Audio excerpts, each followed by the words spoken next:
This is Coop's Comedy Corner. Buckle up because it's funny as Coop's Comedy Corner.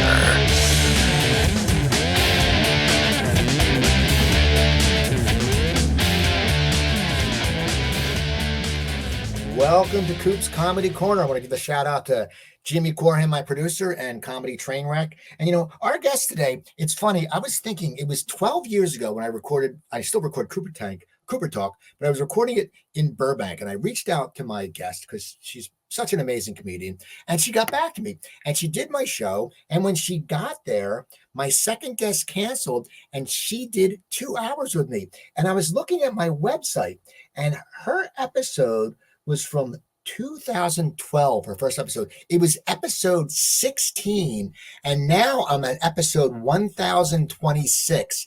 And she's been on my show so many times. So she came on my new show because she's such a funny person and she has lots of stories. And my guest is Wendy Lieman. How you doing, Wendy? You just threw out so many numbers at me that I remember that coming to your Burbank studio like it was a minute ago, and I can't believe it was 12 years ago. And because of your podcast, or was it a podcast or a TV or a radio show? Was it a podcast? It was an internet radio show that went to a podcast. I sent it to my website after. Because of that, I have always felt like if you just reach out to somebody, who knows, they might reach back to you, and to take chances. So you really inspired me. And I don't know what it was that you wrote to me or whatever, but I was like, yeah, I'm going to do this. So thank you for having me on all those times, and also for having me on today. Well, it's funny. Your husband, Jeffrey, was on, and that was a week before I went into the hospital with congestive heart failure. And I told him that I felt like crap. And after, he said, yeah, you didn't look that good. And I think that same day, I had Bill Dwyer on, and I think Mark Valley. And they both thought I was just like, they didn't know, but I ended up getting sick. And I remember because I was in the studio and I was like, and then I ended up like a week later, I was in a hospital, which was funny, was right next to the studio. So it all worked out. I do remember that did he encourage you to go to the hospital or get checked out? Or I think he basically said, I said I wasn't feeling good. And I think he said, basically, we're not getting any younger, so go get checked out. So right. And you've been doing amazing since that time.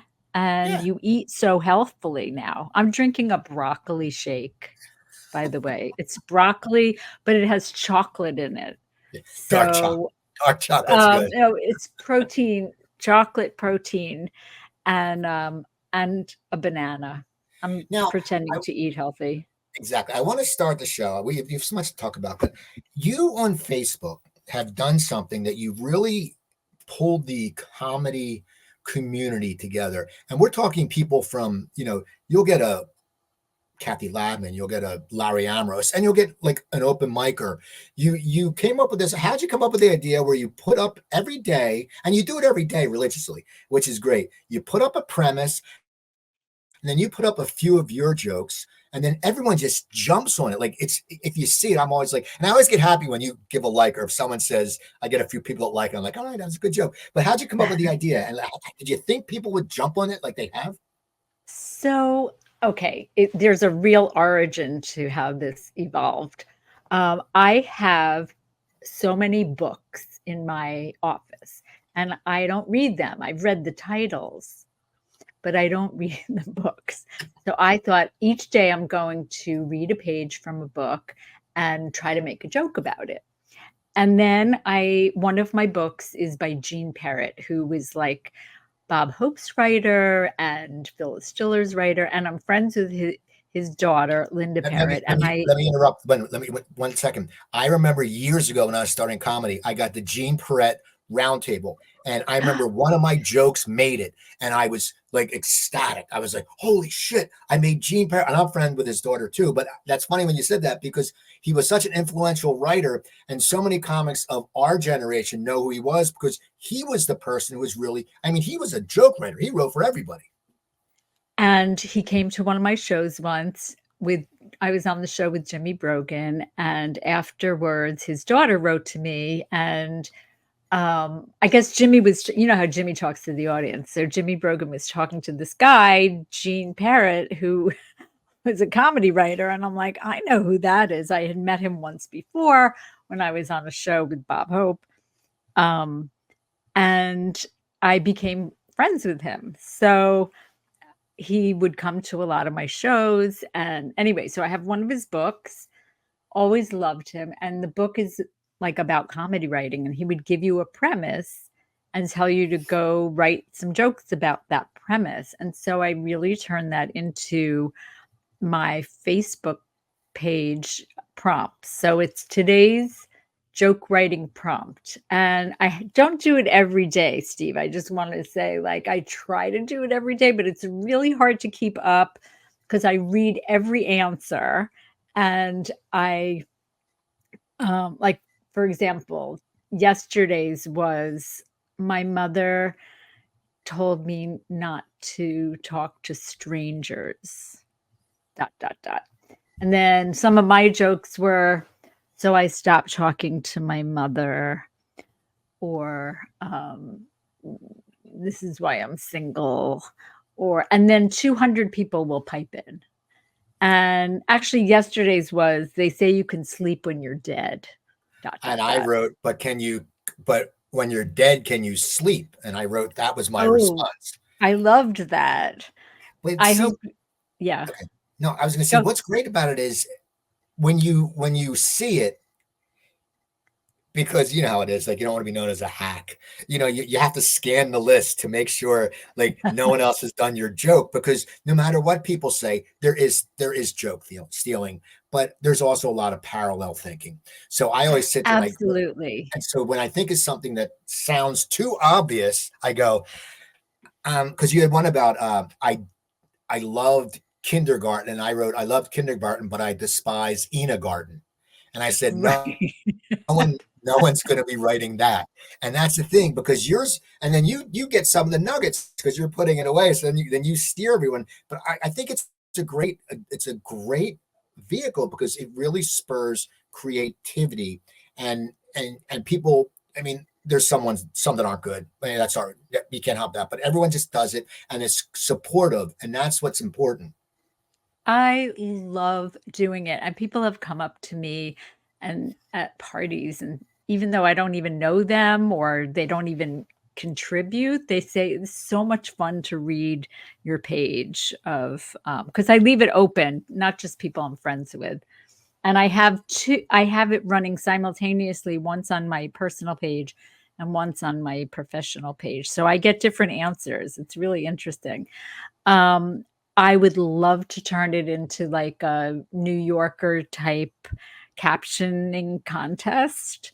And I reached out to Reader's Digest and they seemed interested for a minute. Oh no, I reached out to AARP, but and they seemed interested for a minute, but then I never heard back. But I think it would be a great like pay or a column, or like just once a week have a contest, and then I pick the quote unquote winners. I mean, so many are so good that I just started writing winners on a lot of them because I can't decide. So like the other day I wrote, all of these are winners, I can't pick. Well, So I'm always, it makes me smile when I get a winner. I go, yes, I got a I winner, know, because it's because it is. validation.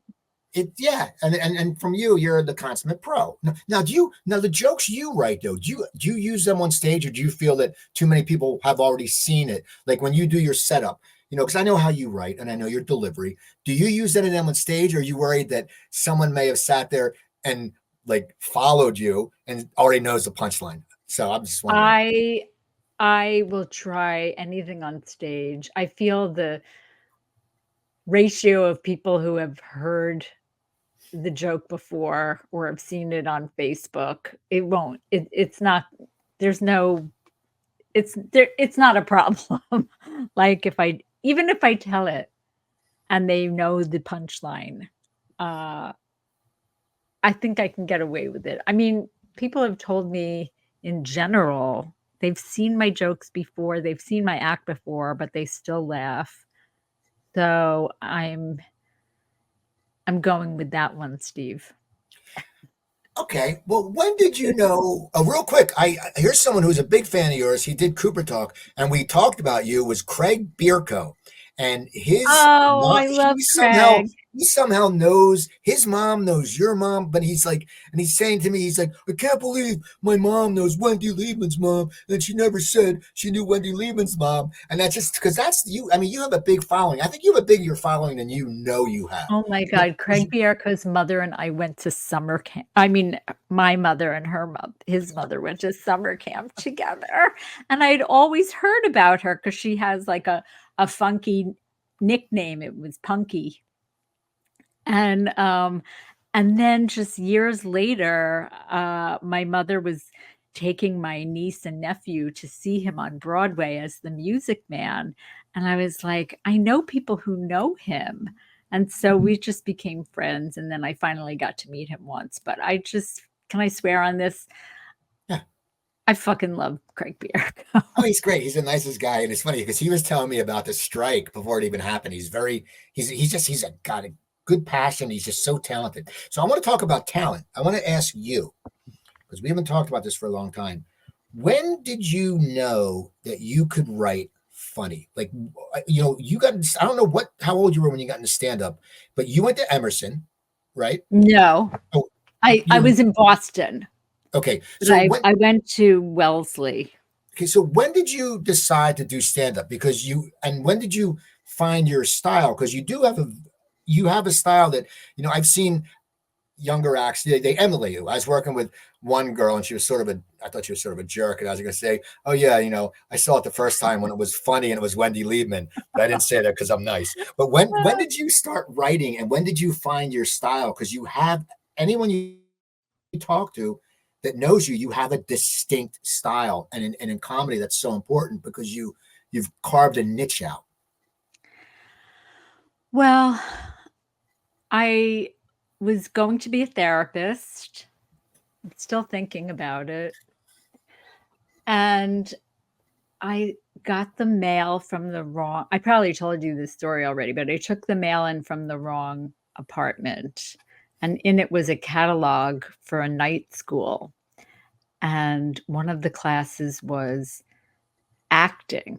And so I'd always been an actress growing up. I was Eliza in My Fair Lady in high school and Dorothy in The Wizard of Oz at camp. And so, but I steered away from that in college because I thought I had to get serious. So I saw acting and I was like, you know what? I still want to try that. So I took the acting class and the teacher quit at the break. Like there was a break and he didn't come back. So they told us to take another class. And I saw How to Be a Stand-Up Comedian. And it was like lights and angels singing. And I just was like over the moon. I thought, this is for me. I don't know why I didn't see that class before. And I took the class with this guy named Ron Lynch, who is still a friend and has made a very nice career for himself here in LA. He's been on the Sarah Silverman program, and he runs a show called Saturday Night. It's at midnight, and he's just the greatest guy. And so he really took me under his wing. And it wasn't until I started watching the comedian. I mean, I was always funny, but my style developed as a result of me not wanting to be on stage without getting like in silence. And I would watch Kevin Meaney and Don Gavin and Jonathan Katz and Bill Broadus and Brian Kiley and Laura Keitlinger. And I just sort of like, I mean, when you're a quote unquote artist, you look at your peers or your contemporaries and you sort of assimilate what they're doing and then make it your own. That's what I think anyway. And so I remember watching Kevin Meaney one night, the late great Kevin Meaney, and he was just on a roll. And I said, I want to do that. And so I would like add a tagline. And Um, I think I've changed over the years. Like, I used to just never shut up and just talk and talk and talk, and now I'm too tired to do that, so I'm a little slower, Well, but no, I still like giving you the second punch. And I remember hearing Phyllis Diller on a talk show in like the 70s saying it was like Merv Griffin or Mike Douglas. And I remember her saying, you have to make them think, you have to make them laugh and think that you're done with the joke and then hit them again. And I'm like 11 going, yes, I get that. I get that.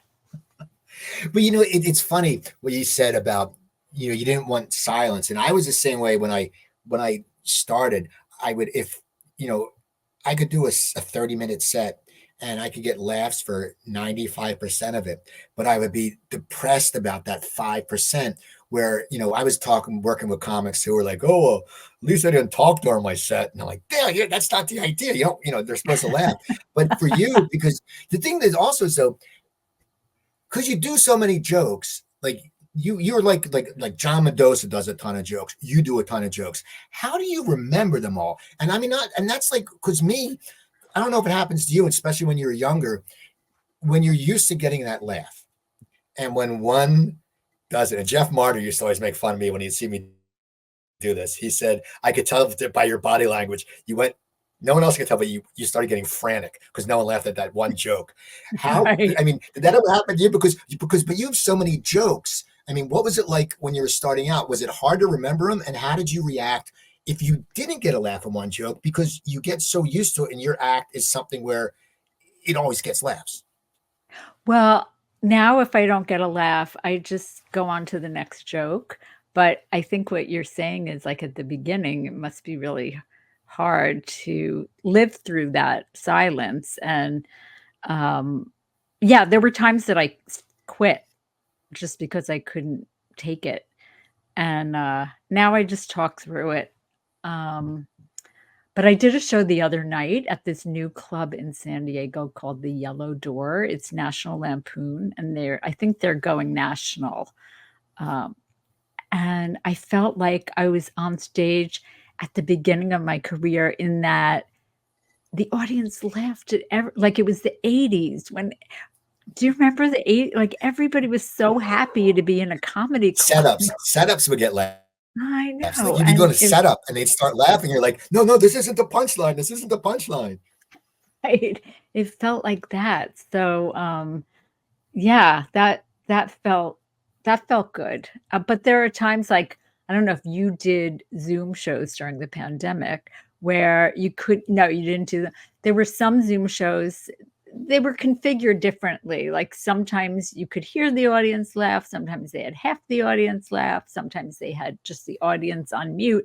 So you or I got used to just telling the jokes and imagining that I would be getting laughs or watching somebody laugh but not being able to hear them. It's a different experience, but like we learn or everybody in their life learns different skills based on their job that they didn't know that they were going to have to learn prior to the job. Like you and I had to learn to travel and to do radio and all these things that were the other parts of doing stand up. It's not just getting on stage and telling jokes. Now, do you still get nervous? Because you've been doing it a long time. I still get antsy before I go to stage, and I use it to my advantage. But I'm always afraid that I'm just going to forget everything, and I'm going to go up Oh there. yeah, you I'm going to asked look like about that before, and I forgot that you asked that. Um, as I've gotten older, Steve, I'm like, I can't fucking remember my jokes. And I have so many of them that aren't connected. Like I wish I told stories. I was supposed to be in Jonesboro, Missouri. No, Jonesboro, Tennessee, 2 weeks ago. Because I don't know if you know, but Jonesboro, Tennessee is the world center of the world storytelling center. And once a that. year they have a festival. about storytelling, and they invited me to perform. It got canceled because of the rains and the storms, because people couldn't get into the festival because a lot of the area around it was decimated. God bless those people. Um, but I actually wrote a story that I was going to tell, and I realized I could do this if I want to, not just have a joke here and a joke there, one about my mother and one about my hair, you know. But this was a story about me getting hit by a car. And it's not really funny, but there were funny things that happened as a result. So I wrote this story and I'm going to try to perform it. And I don't know how you feel about, like, there are some comedians who really don't think it's professional to bring notes on stage. But I go, well, it's not like I'm on TV. I should be able to have notes with me. I don't know. How do you feel about that? My feeling is I only perform like once every month. I host a show. I have a notebook, and the way I get around it is they'll go into a bit, and I go, my friend's a therapist, and I go, well, he's not a therapist. He went to community college and took a psychology class, and then I go into, if I was going to get a therapist, I go to Groupon because I got my proctologist from Groupon, and I got 3 fingers for the price of 2. And he said, you have to deal with your anger. So he told me to write a journal. So I have this book, and there's 10 jokes, so I can look at them. And I go to the crowd, and this is my journal.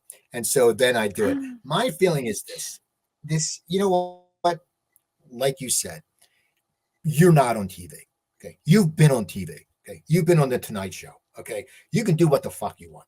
Okay. You've had a Showtime special. It's not like you're some kid coming up, which bothers me when the guys come up with just like a crappy sweatshirt and like ripped jeans, and they're coming up with their notes and just reading off their phone. No, for you, if you're telling a story, no one really cares. And I think that's something that I don't care if there's notes, unless you have your head in it like the whole time, which you wouldn't do because you're a professional. You're not going to sit there and be like, oh, okay, hi, I'm telling the joke behind it. Right. But I guess my question is, okay, because I do have like a conceit like that, like a journal. I said, this woman came up to me after a show and she said, I listened to your jokes, but I don't really know who you are. So I wrote down a list of things to tell her who I am if she's here at this show too. And I would say things like, I am lactose tolerant. I can always tell, or I can usually tell when a man is undressing me with his hands. Silly things, but they're jokes, but I wouldn't necessarily remember them. So my question to you is, do I need to then memorize those? No. At some point. Well, like this comedian hippie man in John Novosad in Denver, he used to carry a clipboard on stage, and you just go, okay, all right. Well, I think, but if you say, you can always have those written down, and you can say exactly what you told me. Some lady told me after a show that I don't know you, and so I wrote all these things down. And I think that works because then you're breaking the third wall, and it's also, people are going to want to laugh more because they're going to think that lady's a jerk for coming up and saying, right. Oh, I really don't know you. Well, I'm sorry. I'm not, most comics, especially when we started, they didn't tell you their life story. I mean, I work with comics who would say they were single and they'd take their wedding ring off on stage, and they were trying to get laid, and they'd have the tan belt line, because they're by the pool. But no, so I just think for you though, right. It's because you do so many jokes, and the thing is, as we do get older, we lose our memory. I mean, I always sit there. I mean, that's how I get that whole bit. I also say, I forget to pull my zipper up. And I said, and that's very embarrassing when you're at Chuck E. Cheese and when you don't have kids. And then people groan, and I go, I'm not a pedophile. I just look like one. So I get out of that way. But I put early on that you can't, my memory. And I think now it's a different ball game. I don't think people, like when we started out, you started a little before me, you never went on. You memorized everything. I mean, when you started out, I want to talk about memorization. Okay. How old were you when you did your first Tonight Show? It was with Johnny, right? Yes, it was 1991. So I was 30. But I was going to say that I do one other like thing where I have index cards where I go, look, I've been doing this for 40 years and I have so many different opening jokes. I didn't know which one to open with. So can I read some of them to you? And you tell me which one I should open with. And like, then I'll start by saying, somebody just hugged me so hard, I can skip my next mammogram, or somebody just asked me to throw out the first ball at a bowling tournament in Bakersfield, things like that. And so, yeah, so I was 30, but you also asked me before, and I don't want to forget this, that you asked me if I still get nervous. And I do, especially now, because I used to perform like 1 or 2 times a night. And now I perform like you, well, 2 or 3 times a month. And I host a lot of shows. My show, I do locally grown comedy. And so it's a different experience. And but I still do get nervous because I perform more infrequently. I think when you're doing it all the time, it's just you're in a groove, I think, and not as aware. When I first started performing, Steve, I was sleep deprived because I had a day job and then a night job. I had a day job as an administrative assistant, and then I did stand up at night. So I had like 2 sets of clothes, and um, I was so exhausted, but I think it worked to my advantage in the same way that some comedians drank before they went on stage. I was so tired. It was like my filters were down. Um, so I think that worked to my advantage. Also, I was funnier in that I yeah, I didn't have like a censor as much as I do now. So I want to ask you, we'll get to the Tonight Show, but tell me more about the homegrown comedy. I was so funny. You finally had booked me, and I was all excited because you always had and you still do. You have killer lineups. Is it still at Vitello's? it is. I'm taking a break right now because I found myself as a producer, like I always wanted to pay the comedians and I always lost money, and I just needed to take a break because it's exhausting. I loved doing it because it's like it kept me in the game kind of, and I love meeting comedians and watching them grow. That sounded so corny. But I love watching comedians. I love laughing. Like that's one of the reasons I started stand up. I love to laugh myself. I think I was really depressed when I first started doing stand up, and laughing is so healthy. And I would just go to a show every night, even if I wasn't performing. And yeah, I love laughing. So anyway, so you were booked on my show. And then we were moving, and I had to cancel, and I was Oh, bummed because I was like, you finally booked me. And then and it was like 4 months in advance. Then we decided we're going to move. I'm like, damn it. Because you always, you've had Arsenio Hall there. Who are some of the people that have been to, and Vitello's, it's not like it's a big comedy, but it's a cool space. But who are some of the people that have been on locally grown? You've had some, I think Larry Wilmore was just on. Larry Wilmore, Nikki Glazer did it once. John Maloney did it. Mulaney did it once. Tig Notaro, Eliza Schlesinger. Um, yeah, pretty much George Lopez. I had a lot of comedians on my show. Do you think it was And then I had people like Hannah Einbinder before she was famous. in Hacks? So Cristela Alonso and Taylor Tomlinson before she was famous. So I feel like yeah, I've watched them all grow up. Well, do you think that they're probably so excited because I know you're very humble, but you are a legendary comic, and and a groundbreaker and a female. Because when you were, I try to tell people, like, when I started comedy in '88, and the Comedy Factory outlet and the Comedy Works, it was a list of like 25 people, and there was maybe 3 women. There was no one. It was like, and it was different. And This was in Colorado? in Philly, no, Philadelphia. I In started in Philly, right? Philadelphia, That's right.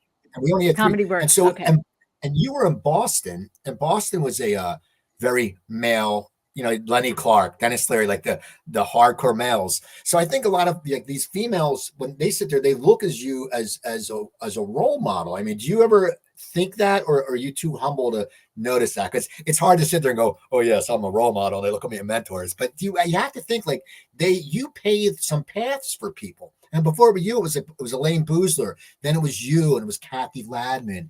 And so, I mean, do you ever think about that and go, God damn, times have changed? Like, it would have been, I mean, how do you think would it be for you now if you started out now? One of the things that I remember when I first started was I didn't think of myself as a female comedian, which maybe worked to my advantage. But I do have to say that I've had 3 comedians tell me that they saw me on TV and they were like, I want to do that. And now they're very successful. And so that makes me feel like I helped them realize themselves. And that's very humbling. And also I'm so happy about that. I'm not going to say who, because that's humble brag, but yeah, so it feels good. I feel respected by my peers. Well, you are. Now I want to get back to Tonight Show, because I always, people don't understand how big it was. Like, I know we're both friends. I'm very good friends with Jeff Martyr, and Jeff. And Jeff got the couch when he was only 21, and he was so funny, and he was so brilliant, and he just stopped doing brilliant. it. And I'll sit there sometimes, and I'll text him, and I'll go, "Is this funny?" And he'll go, "Yeah." And then he'll go, "Or switch this." And me and Jeff have this thing where we text each other just really bizarre memes, like out of nowhere, and it always makes me laugh, because we never talk on the phone. We text, like, even like with Scheidner after the storms. I text Rick because I worry about them. They were my mentors. Rich and Jeff were my mentors, and so Jeff, and Scheidner, they all did the Tonight Show, and it was so big. What was it like when you did it? Because you said, what year was it? 1991. Okay, and so that's like when it's still getting a shitload of viewers. It was a year before he stopped, I think, doing it. Wait, was it 90 or 91? It was May 10th, 1991, and it was surreal. I mean, I still get nervous thinking about it. I'll see pictures of me on the show, and I get nervous about it, because it was like I had grown up watching the show. I remember watching a comedian on the show when I was a little girl. Again, it was Phyllis Diller. And I was so nervous for her, Steve, until she got her first laugh. It was like I was living it. And yeah. So being on the show. Oh, and the other thing is, I had this uncle who was very, like, he was a doctor and very well read. And I just always felt like he didn't think much of me until I was on Johnny Carson. And then he was like telling everybody about it. And it just felt good. It felt good. So what's it like when you get there? Like is the nerves, I mean, did you probably had to work your set all week. Were you working your set? And and did they tell you what? I probably only had 5 minutes. I probably only had 5 minutes at that point. No, I'd been doing comedy for 6 years, and I think they went over my jokes. And I had 2 friends with me. Ron Lynch came with me, and my friend Amir Golan. And they were just my rocks. And I remember after the show, so, Johnny will give you the okay sign or call you over to the couch. Well, he gave me the okay sign, but it wasn't captured on camera. But I saw it. So I was very disappointed, and he heard that I was disappointed. So I'm not making this up. I feel like I'm making up some of my life right now. But he and Ed McMahon came to my dressing room and said, "You were very," and Johnny said, "You were very funny. You'll have to come back." It didn't happen, but I just remember feeling like I was in the next room, like I astral projected myself out of this was it was like a hologram of Johnny Carson, and my my friends Ron and Amir said, "Oh yeah, that just happened." So it was See, very that's cool. amazing. And I remember being on a plane going home because I had a day job. So it was like a Friday, I think, and I had to go home and then work on Monday. And I remember thinking to myself, I could die in this plane now and be okay. And I'm glad I didn't, because I realized like there are other things important in life than being on the Tonight Show. But at that time, it was like the the crown jewel. Now, how long till you could quit that day job? Because I've heard stories where once you go to the Tonight Show, next thing you know, you're in Vegas, open up for a Holy One Glacis or something like that. What was because I mean, it has to be hard. I interviewed the guy who is the lead guitarist for Warrant, the heavy metal band, and he told me when heavy metal is dying, he got a job working for his father-in-law at like a computer company, and he cut his hair and he didn't tell anybody until one day a guy shows up at work with a picture of with Joey with long hair, no shirt, a bottle of Jack, and two girls under his arm. Like, is there something you want to tell us? But for you, Oh after, my after God. he's like, oh yeah, I used to be in a rock band, we toured the world. But now for you, you go back to your job, but you did the Tonight Show. Did you automatically get a new agent? What happened? I mean, because it's a matter of how do you even go back to a? I know you need money, but how do you even go back to a job when you did the fucking Tonight Show with Johnny Carson? Well, it was so long ago, but my memory is I think I remembered this correctly. So, leading up to the Tonight Show, there was a show called 48 Hours. I think they still have it. And they were doing a whole show about stand-up comedy, and I was one of the segments. They were following me at my administrative assistant job at Radcliffe College, and they followed me to open mic nights and to other shows, and it was oh, and part of it, there was a comedy competition run by Bud Friedman and the Improv, and I was on the competition and I won in Boston. So that was part of the segment. And then during that contest, the guy from the Tonight Show came up to me and said, "How come we haven't seen you?" His name was Jim McCauley. And I said, "I don't know. I mean, I've been in Boston for 6 years. I don't know why you would have seen me." And he goes, "Would you like to do the show?"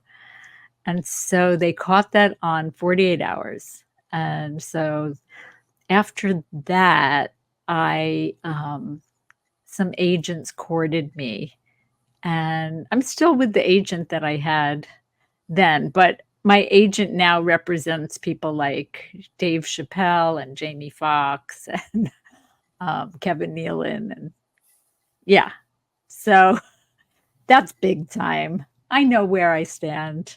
I never reached that level, but I honestly feel like I'm exactly where I'm supposed to be. You know, I got married and raised my stepkids, and so I didn't really have that drive to be a huge comedian. Does that make sense? It does, and I stopped doing it, but at one point I think you do start missing it, but I'm like I'm lazy. Like if someone says like the show I host, and this will air after I host it once a month at this really new hip venue. I met the owner. It's got 2 levels. It's a beautiful place. It's called Soundplex Studios. What's it It's called? Soundplex Studios. And there's a down. We started doing it called Speakeasy Stand. It was upstairs in the back. There's a room. Doesn't have a liquor license. We have wine tasting. We have a piano player. And now the downstairs was mostly for music, but we did it there with Dina Blizzard, who's a very big comic around here. And it was great. So, but it's only 15 minutes for me. You know, and another guy I know, I said, hey, I'm doing a guest set for him Friday. And it's like, well, it's 20 minutes and I can take Joanne and we'll get dinner. And, you know, and so for me, I get lazy now. Like if someone says, hey, you want to do the show? I'm like, how far is it? And I'm like, an hour? I don't want to drive an hour. I mean, do you get that way at all? I I mean, know. I do. I do. I mean, I do a lot of benefits, and I love doing those because I feel like I'm doing something for good. Um, but yes, I don't like driving far or being away. Being away, that's what I don't like being away from my husband and my dogs. Um, but what I wanted to tell you was because I wanted to invite you to do locally grown if you're ever here, and I'm doing it again. But in the meantime, I've done one and I'm doing my second one in December. I always had this image that I wanted to do a sing along. So I found these two world-class musicians, Bill Sinkay and Jeff Allen Ross. Played with they played with Neil Diamond, and they play with Peter Asher, and Jeff Allen Ross played with Badfinger in the second incarnation. And so they're friends, and they backed me up on piano and guitar. This was at Vitello's. We sang 16 songs, everything from Beatles to show tunes. I gave out lyrics. I gave out castanets and kazoos. It was like this whole night of singing along. It was the most fun I've ever had as a comedian. I mean, I told jokes in between, and yeah. and I saw you something. I was wondering how that worked, but that It is a was. great idea. And now what you need is your mom to come out and do the drum solo like she did in your Showtime special. Yeah, my mother played the drums at my wedding. You're so funny. Now, Um, real quick, but I'm I want to doing ask. another one in December. Okay, so is it the same musicians, the same guys? What? Is it the same musicians on your next one? Same guys. Yeah, same guys. Different Yeah. songs or same songs? We're gonna sing a bunch of holiday songs And where's it going to be?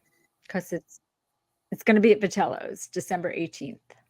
So that's exciting. That is fun. You know, that's the thing. People need more fun. People need to get out. You know, it's if it's not comedy, it's something like that. And you have to think outside the box. Like our show tomorrow, because I've interviewed so many people, the owner is really interesting, and what he's done to the Soundplex is amazing. So I'm doing a Q&A with him for like 15 or 20 minutes. Oh, And then I'm going to do 15 minutes of stand up.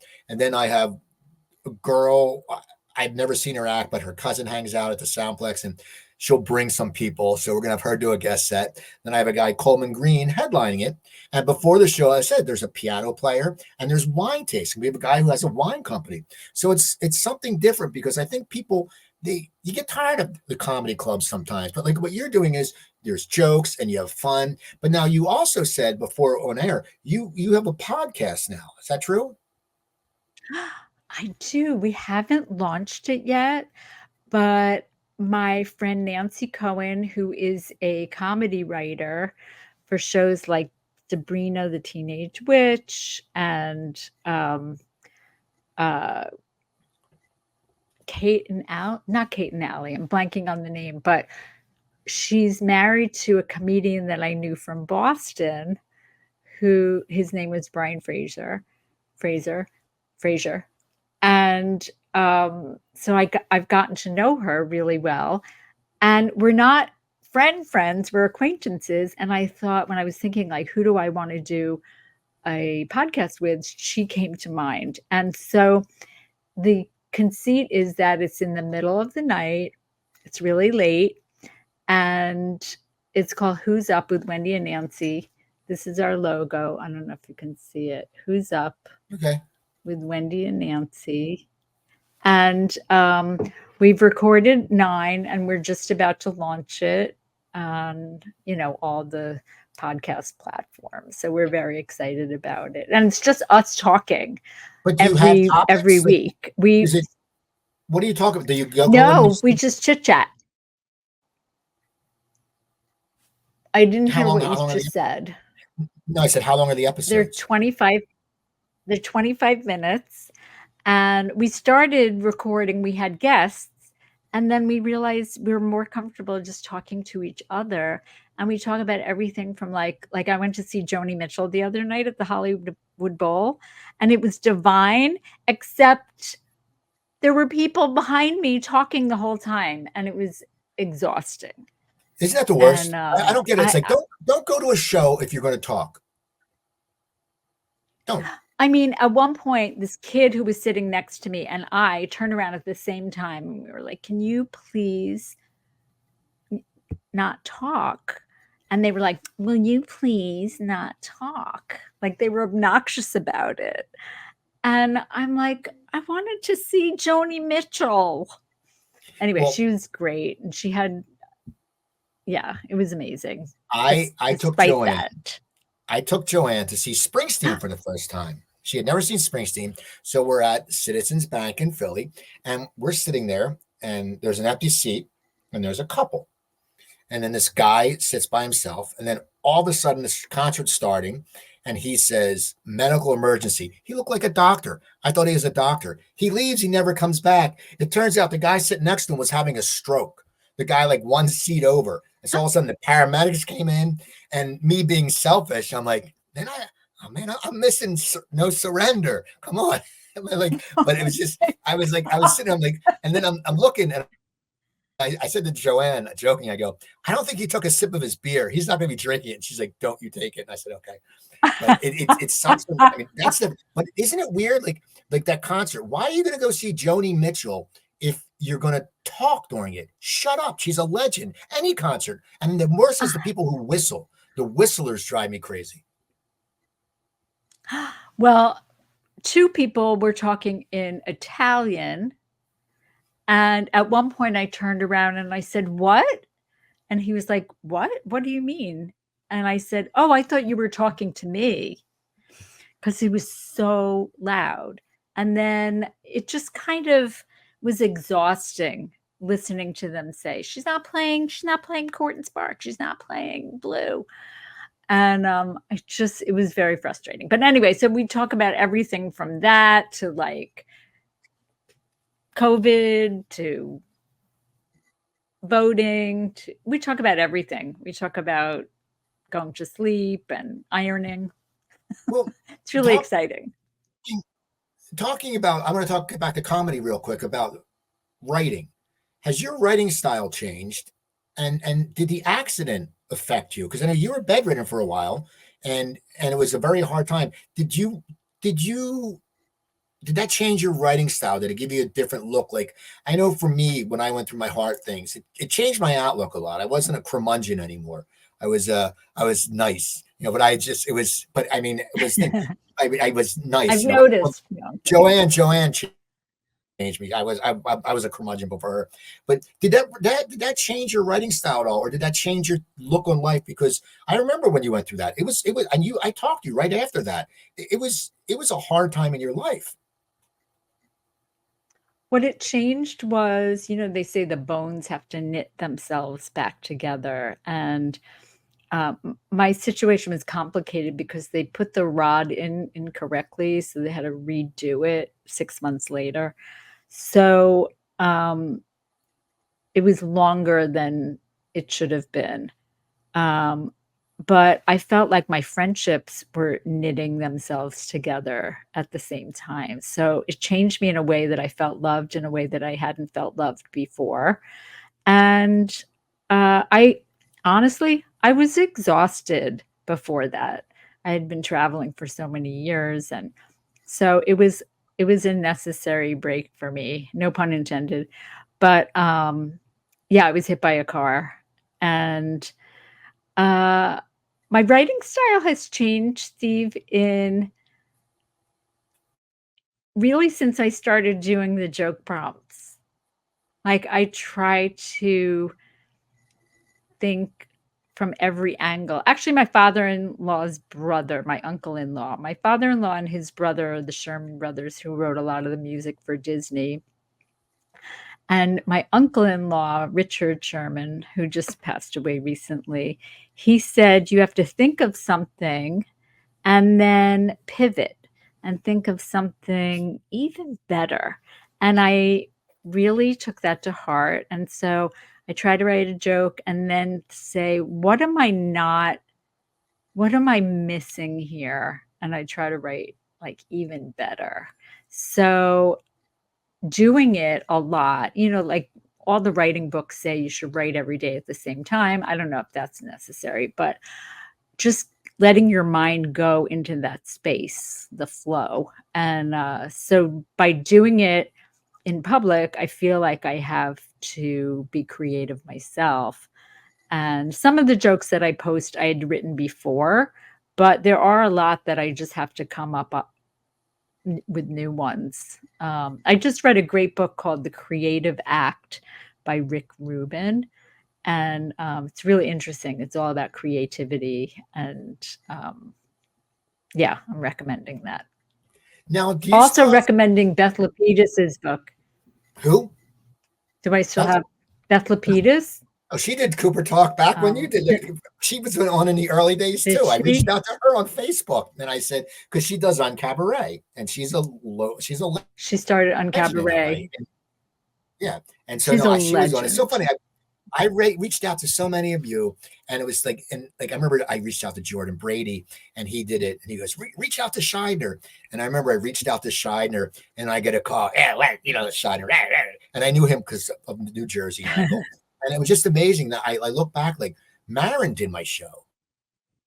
I remember him, Mark Maron did my show, Paul Tompkins, Blaine Capash, you, Kathy Ladman, Jan Karam, Tracy, Heather McDonald, all these people. I remember you were on before I was flying back east. On one day, I had Heather McDonald, you, Marilyn Reichkup, and David Allen, big blonde actor. But it was 4 people, and I was like, holy shit! I can't believe I got all this talent.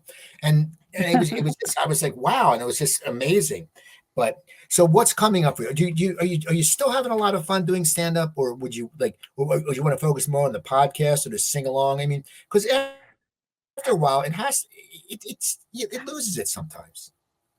Right. I don't know what's next for me, except that I'm always doing something different, like writing a musical or writing a novel. I have my fingers in a lot of different things. I still would love to be an actress. I did have an audition to play Timothy Chalamet's mother. I don't think I got it, but it was still so fun to fantasize about that. How did you prep for the audition? I want to hear this. How did you prep? How did you get ready? So they told me, I was in a hotel room, actually. I was working in Wisconsin, and I had like a day to do it. And they said there were no sides. There was no script. They just said, make it really, like, don't try to get in a studio. Just make it very natural, like turn on the regular lights, whatever. And they said, just have a conversation with your son. And they gave me some parameters. And then they gave me some questions, like what was the last dream I had? And so there was like an interview part, even though I'm just talking to my iPhone. And then the audition, which was the improv. And it was the first time I didn't hate what I had done. Like, I really loved doing it and got into it. And yeah, so I think you should do some local theater. I haven't theater. Heard back, but you should do some local theater. Really? I bet you would crush it. I think because you already have the stand-up chops. You've played in front of huge crowds. You played in the Tonight Show. You've been on stage more than most theater people. Back in the day, you were doing like 7-8 shows a week for years. So I think you should sit there and you should find a theater company and you should go and do that. And that's what I think you should do, Wendy Lieman. I think you should do, because you want to act, but you can tell you want to act. And I think it will come easy to you because, as I said, stand-ups are a different breed. Like, stand-ups can go to acting better than actors can go to stand-up. I mean, it's quite obvious with Robin Williams and and just the whole, Christina Alfonso when she did her Howie show. Mandel. Yeah, Howie Mandel. I think it's an Yeah. easy transition. So I think that's what Wendy Lieman is going to act. I want to see you in the next year. I want to see you in a production in LA somewhere. So that's my challenge. That's my challenge to you, Or on Wendy Abbott Lieman. Elementary. Exactly. Joanne loves that show. So, any shows coming up? Any shows coming up? Any shows coming up? Well, I'm at the Improv tomorrow night in Los Angeles, and then I do a bunch of private shows in LA, so I'm doing those. But yeah, nothing that I can promote. But check out my Facebook page and play along with my joke prompts. It's really fun. It is fun. And are you still so on glad Twitter? that you like it. You're still on I'm Threads, on right? Twitter. I'm on Instagram. I am. I'm on Threads. I'm on Instagram. I have a website, wendylieman.com, that I designed and did myself, and I have a lot of jokes on there, and pictures. Do you have a link to the Showtime special? Do you have the link to the Showtime special? How can we find that? Your special from 3 years ago? I do. And also I did another Showtime special, Even More Funny Women of a Certain Age. And that's probably one of my favorite clips ever. And that's on my website. It's 10 minutes. And the show was produced by Carol Montgomery, a really funny comedian from New York. But also check out Who's Up with Wendy and Nancy. All right. Well, I'm so Soon glad to be you on came on. all platforms. I'm so glad you came on. Thank you for having me. And so people, please go check out Wendy. Go watch her stand up. She's funny. You can check me out. Well, no, this will air next month. Follow me on Facebook. It's Corks Comedy and Connections. It's networking. It's wine. It's piano playing. It's comedy at the hippest joint around.